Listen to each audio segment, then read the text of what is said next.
الشيطان الرجيم بسم الله الرحمن الرحيم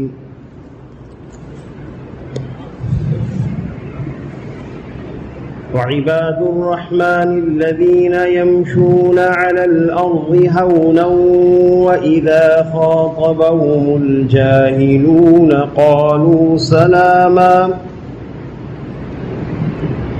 والذين يبيتون لربهم سجدا وقياما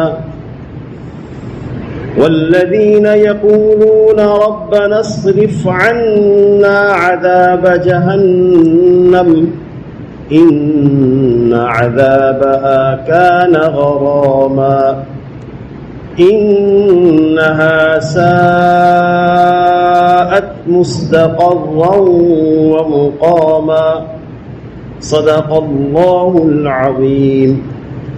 سورۃ الفرقان کی آیت نمبر 63 سے لے کے آیت نمبر 66 تک کی اللہ تعالیٰ نے تلاوت کی توفیق عطا فرمائی۔ عباد الرحمن کی صفات کا ذکر چل رہا ہے کہ رحمان کے بندے کون ہوتے ہیں، ان کی کیا صفات ہوتی ہیں۔ ان میں سے ایک صفت کا ذکر پہلے گزر چکا کہ ان میں ایک خوبی ہوتی ہے کہ ان میں تواضع ہوتی ہے، اور یہ بات تفصیلاً ہو چکی کہ تواضع کا معنی یہ ہے کہ انسان کے دل میں اس کے گہرائی تک یہ تصور جاگزین ہو جائے کہ جو کچھ میرے پاس ہے وہ میرے اللہ کا دیا ہوا ہے۔ کسی قسم کی صفت اور خوبی اور نعمت یہ سب اللہ کی دی ہوئی ہے۔ جس شخص کے دل میں یہ تصور جتنی گہرائی تک چلا جاتا ہے اللہ تعالیٰ اس کو تواضع عطا فرماتا ہے۔ وہ کسی بھی نعمت پر ناز نہیں کرتا، تکبر نہیں کرتا، یہ تو میرے اللہ کا دیا ہوا ہے۔ دوسری خوبی کا ذکر ہے وَإِذَا خَاطَبَهُمُ الْجَاهِلُونَ، جب جاہل لوگ ان سے جہالت کرتے ہیں قالوا سلاما، تو وہ سلامتی کی بات کرتے ہیں، دفع الشر کی بات کرتے ہیں۔ یہ عباد الرحمن کی صفات میں سے ہے۔ جاہل لوگ جب بھی جہالت کا معاملہ کریں، آپ صلی اللہ علیہ وسلم نے 13 سال مکہ المکرمہ میں صبر اور تحمل کی تربیت فرمائی تھی۔ برداشت کیسے کرنا ہے، صبر کیسے کرنا ہے۔ جب جاہل آدمی کسی جہالت کا معاملہ کرے اور فوراً ہی ہمارا مزاج بگڑ جائے تو پھر جاہل آدمی کامیاب ہے، اور اس کو ہمارے مزاج پر اختیار حاصل ہے، جس طرح چاہے ہمارے مزاج کو موڑ دے۔ ہمارا مزاج کسی کے کنٹرول میں نہیں ہونا چاہیے کہ جیسے وہ ہمیں چلائے۔ اس لیے صبر اور تحمل،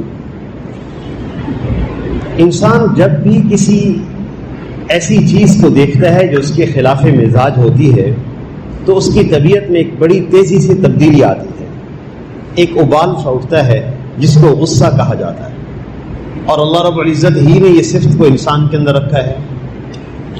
اگر اس کا صحیح استعمال ہو جائے، یعنی اس کا استعمال اللہ کے حکم کے مطابق ہو، تو یہ صرف نعمت ہے، وگرنہ یہ انسان کے ایمان کو جتنا نقصان پہنچاتی ہے کوئی چیز اور نقصان نہیں پہنچاتی۔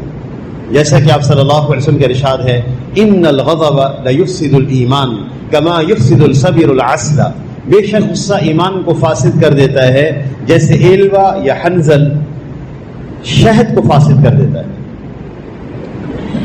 غصے کے موقع پر غصہ نہ آئے، کوئی آدمی جہالت کا معاملہ ہمارے ساتھ کرے اور ہمیں غصہ نہ آئے، یہ بزدلی کی بات ہے۔ غصہ تو آئے گا، اور آپ صلی اللہ علیہ وسلم نے بزدلی سے پناہ مانگی ہے۔ اللہم انی اعوذ بک من الجبن، اے اللہ میں آپ سے بزدلی سے، آپ کی پناہ چاہتا ہوں بزدلی سے۔ غصے کے موقع پر غصہ نہ آئے، کسی شخص کی جہالت کے معاملہ کرنے پر غصہ نہ آئے، یہ بزدلی کی بات ہے۔ اور لیکن کسی شخص کی جہالت پر غصہ آئے اور پھر اس کا انسان اظہار اللہ کے حکم کے مطابق کرے تو اللہ جل شانہ اس کی برکت سے انسان کی طبیعت میں شجاعت اور عدالت پیدا کر دیتے ہیں۔ جو غصے سے کنٹرول تو ذرا کرے، اللہ شجاعت اور عدالت پیدا کریں گے۔ حضرت عمر رضی اللہ تعالیٰ عنہ غصے میں انتہائی شدید تھے. جب اسلام لائے اور اللہ کے حکم کے مطابق غصے پر قابو فرمایا تو غصے کو پر قابو کیا تو ان کی کیفیت کیا تھی؟ سب سے زیادہ شجاع، سب سے زیادہ عادل حضرت عمر رضی اللہ تعالیٰ عنہ ہیں. ویسے تو صحابہ کلہم عدول، تمام صحابہ عادل ہیں.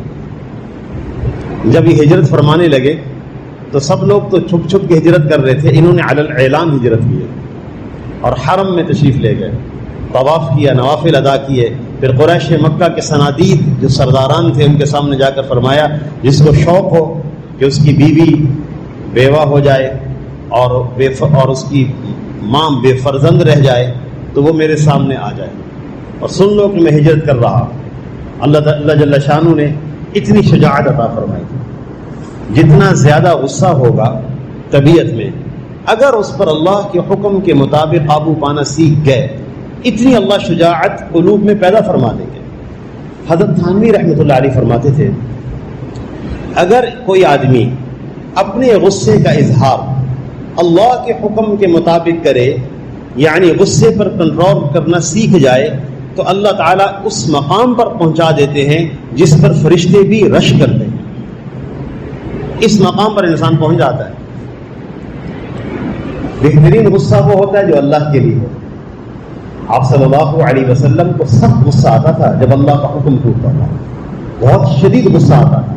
ایک عام انسان کو کیا غصہ آتا ہوگا جو حضور صلی اللہ علیہ وسلم کو آتا تھا. اس لیے حدیث میں آتا ہے کہ جب کبھی ایسا معاملہ ہوتا تو شدت غصے کا اظہار اتنا ہوتا تھا کأنما فقی فی وجنتیہ الرمان، جیسے آپ صلی اللہ علیہ وسلم کے رخسار پر کسی نے انار نچوڑ دی. اتنا شدید غصہ آتا تھا، چہرہ سرخ ہو جاتا تھا. لیکن غصہ اللہ کے لیے، اپنے ذاتی مفادات اور ذاتی اصول ٹوٹنے پر جو غصہ آتا ہے وہ اچھا نہیں ہوتا. اور جو اللہ کے حکم کے ٹوٹنے پر شدت پیدا ہو، اللہ کو انتہائی پسند ہے، محمود ہے یہ بات، لیکن اس کا اظہار بھی اللہ کے حکم کے مطابق.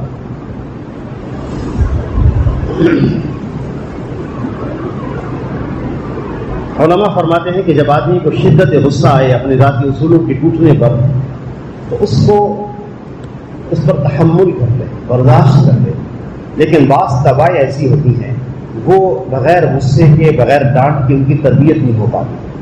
تو کسی موقع پر آواز اونچی کر کے اور ڈانٹ کا اظہار کر کے، لیکن ساری چیزیں مصنوعی ہو، غصے کے اظہار کر کے تربیت کر دی جائے. آپ صلی اللہ علیہ وسلم نے کتنے طریقے بتائے غصے کو دبانے کے، غصے پر قابو پانے کے.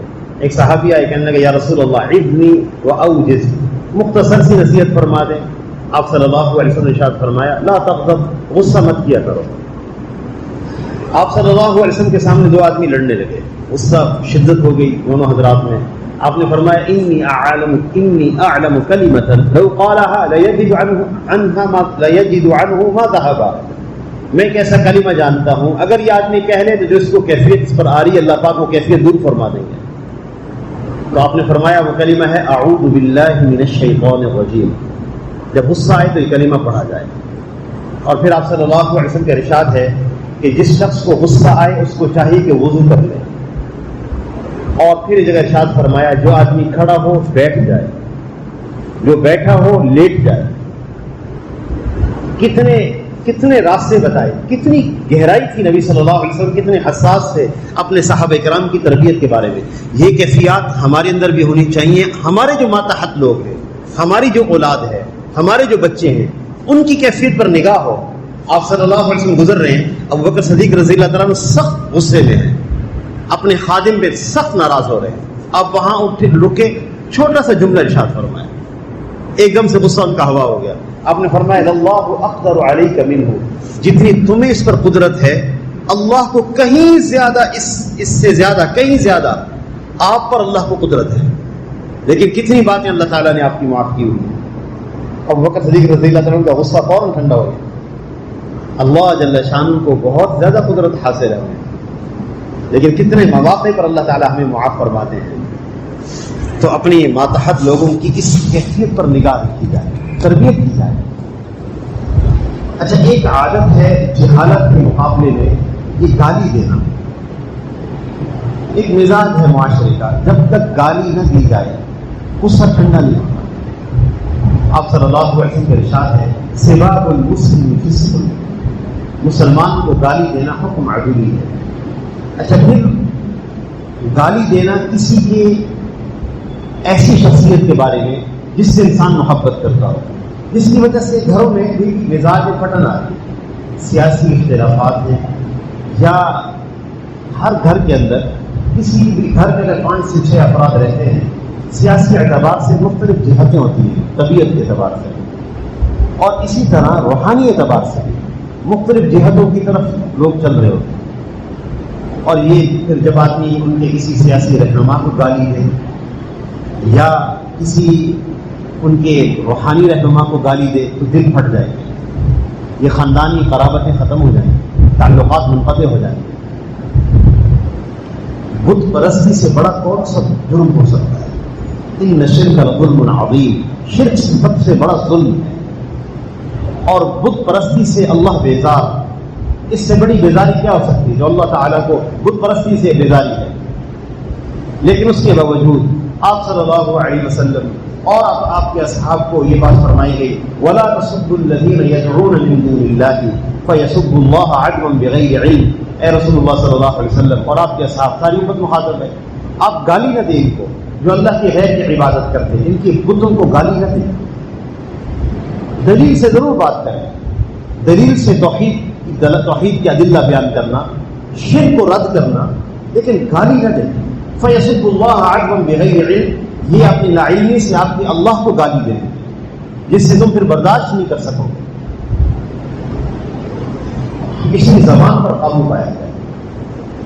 وَإِذَا خَاطَبَهُمُ الْجَاهِلُونَ، جب جاہل لوگ ان سے جہالت کا معاملہ کرتے ہیں، قالوا سلاما، یہ سلامتی کی بات کرتے، صبر کر لیا جائے، تحمل کر لیا جائے، شدت تک معاملے کو نہ لے جایا جائے۔ والذین یبیتون لربہم سجدا وقیاما، اور ان عباد الرحمن کی صفات میں سے ہے کہ وہ لوگ جو اپنے رب کے سامنے رات گزارتے ہیں سجدے میں اور قیام کی حالت میں۔ مفسرین نے لکھا ہے کہ یہاں قیام اللیل تہجد کے فضائل بیان کیے گئے، تہجد کی نماز جس کے بارے میں رسول اللہ صلی اللہ علیہ وسلم کا ارشاد ہے فَإِنَّهُ دَأْبُ الصَّالِحِينَ، یہ نیک لوگوں کا طریقہ ہے۔ مقربۃ الی ربکم، اللہ کے قرب کا بہترین ذریعہ، منہاۃ الاثم، گناہوں سے روکنے کا راستہ تہجد کی نماز ہے۔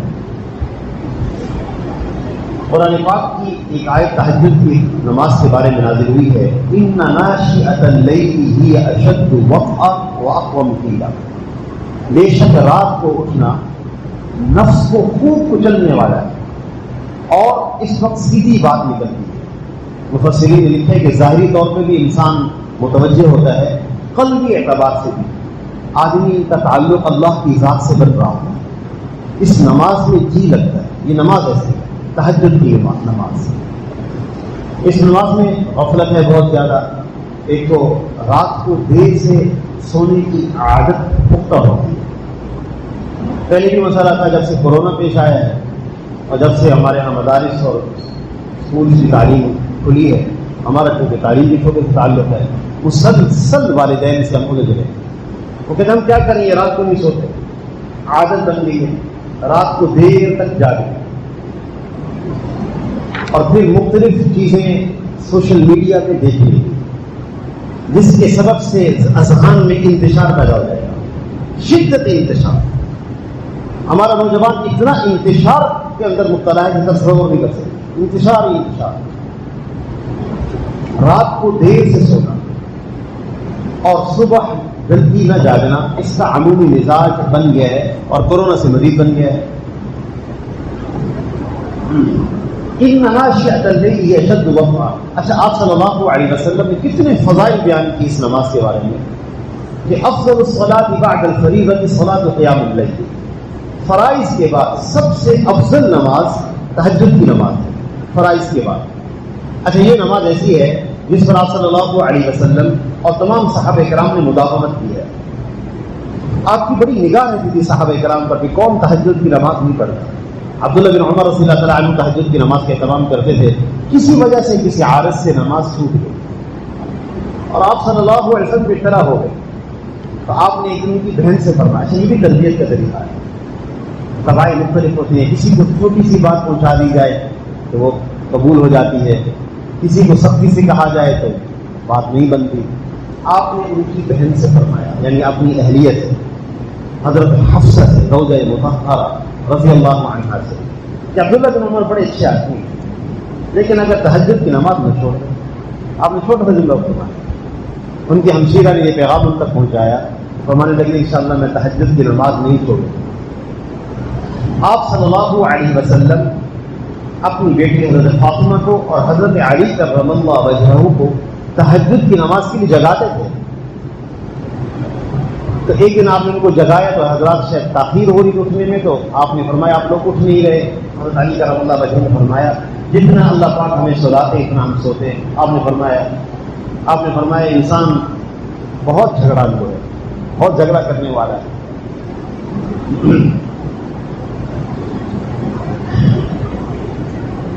اگر آدمی تھوڑی سی نیت کر لے اہتمام عمل کی اور رات کو جلدی سونے کی ترتیب بنا لے, انشاءاللہ یہ عمل قابو میں آ سکتا ہے. مشکل نہیں, وہ مختصر پڑھ لیا, صرف 2 رکعت کا اگر اہتمام کر لیا جائے.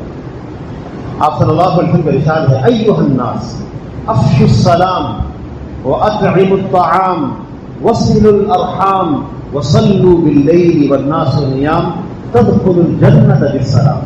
اے لوگوں سلام کو عام کرو, کھانے کھلاؤ, صلہ رحمی کرو, اور اس وقت نماز پڑھا کرو جب لوگ سو رہے ہو. سلامتی کے ساتھ جنت میں داخل ہو جاؤ. اچھا, پھر اگلی بات, بسا اوقات نظام زندگی کی مصروفیت ایسی ہوتی ہے کہ ہم رات کے آخری پہر نہیں اٹھ پاتے, تو فرض عشاء کے بعد, عشاء کے فرضوں کے بعد تہجد کا وقت شروع ہو جاتا ہے. اس لیے حضرت عبداللہ بن عباس رضی اللہ تعالیٰ عنہما فرمایا کرتے تھے کہ جو شخص عشاء کے فرضوں کے بعد 2 رکعت یا اس سے زیادہ رکعت پڑھے فقط بات سجدا وقائما, یہ شخص جو ہے یہ رات میں اللہ کے ہاں سجدہ اور قیام کرنے والوں میں لکھا جاتا ہے. تہجد اس کی شمار ہو گئی جس نے عشاء کے فرضوں کے بعد 2 رکعت یا اس سے زیادہ پڑھ لی. اور پھر اگر اس سے بھی اتنا بھی نہ ہو سکے تو اگلی بات حضرت عثمان بن عفان رضی اللہ تعالیٰ عنہ کی, وہ فرماتے تھے کہ آپ صلی اللہ علیہ وسلم کا ارشاد ہے کہ من صلی صلاۃ العشاء فی جماعت, جو شخص عشاء کی نماز جماعت کے ساتھ ادا کرے اس نے گویا کہ آدھی رات قیام کرنے کا اس کو اجر دیا جاتا ہے, اور جو شخص فجر کی نماز با جماعت پڑھے اس کو پوری رات قیام کا اجر دیا جاتا ہے. تو کم از کم اس سے اہتمام ہو جائے. لیکن نیت فرمائے. اور پھر آپ صلی اللہ علیہ وسلم کا یہ بھی ارشاد ہے جو شخص نیت کرے تہجد کی نماز کی, پھر اس کی آنکھ نہ کھل سکے, اللہ جل شانہ اس نے جو نیت فرمائی, جو نیت اس نے کی ہے, اللہ اس کا پورا اجر اس کو عطا فرما دے اور نیند صدقہ ملے. تو نیت اگر روزانہ ہو جائے کرے. اور آج کل الارم کی بھی بڑی اچھی ترتیبیں ہیں, ہر آدمی کے پاس اس کے ذرائع موجود ہیں اور آلات موجود ہیں. اور رات کو جلدی سونے کی عادت بنائی ہے. رات کو جلدی نیند نہیں آتی. ہمارے نوجوان شکایت کر رہے ہیں یہ نیند نہیں آتی, ہم کیا کریں, نیند نہیں آتی. کسی چیز کی عادت بناتے وقت لگتا ہے. نیند نہ آئے تب بھی لیٹیں, آنکھیں بند کریں, نیند کا ماحول بنائیں. عشاء کے بہت جلدی, عشاء کے فرضوں کے بعد معمولات کو انجام دے کر جلدی سونے کی ترتیب ہو, نیند کا ماحول بنا دیا جائے. کچھ ہی وقت کے بعد انشاءاللہ عشاء کے فوراً بعد نیند کی عادت بن جائے گی. اس کی کوشش کریں گے انشاءاللہ. تو آج ہی سے نیت فرما لیں, کم از کم 2 رکعت نماز کا اہتمام ہو جائے گا. اللہ جل شانہ سے قربت کی خاص نماز, اللہ سے قرب قریب ہونے کی, گناہوں سے روکنے والی نماز اور گناہوں کو نیکیوں سے بدلنے والی نماز, یہ سارے الفاظ احادیث کے ہیں. اس کی کوشش کریں گے انشاءاللہ. تو وعباد الرحمن, رحمان کے بندے کون ہوتے ہیں؟ یمشون علی الارض ہونا, جو زمین پر تواضع سے چلتے ہیں. دوسری صرف وَإِذَا خَاطَبَهُمُ الْجَاهِلُونَ قَالُوا سَلَامًا, جب جاہل لوگ ان سے جہالت کا معاملہ کرتے ہیں تو یہ سلام کی بات کرتے ہیں, دفع الشر کی بات کرتے ہیں. والذین یبیتون لربہم، اور وہ لوگ جو اپنے رب کے سامنے رات گزارتے ہیں سجدا وقیاما، سجدے کی حالت میں اور قیام کی حالت میں۔ مزید انشاءاللہ صفات کا تذکرہ چلتا رہے گا۔ اللہ تعالیٰ سے دعا ہے کہ اللہ ہم سب کو عمل کی توفیق عطا فرمائے۔ وآخر دعوانا ان الحمد للہ رب العالمین۔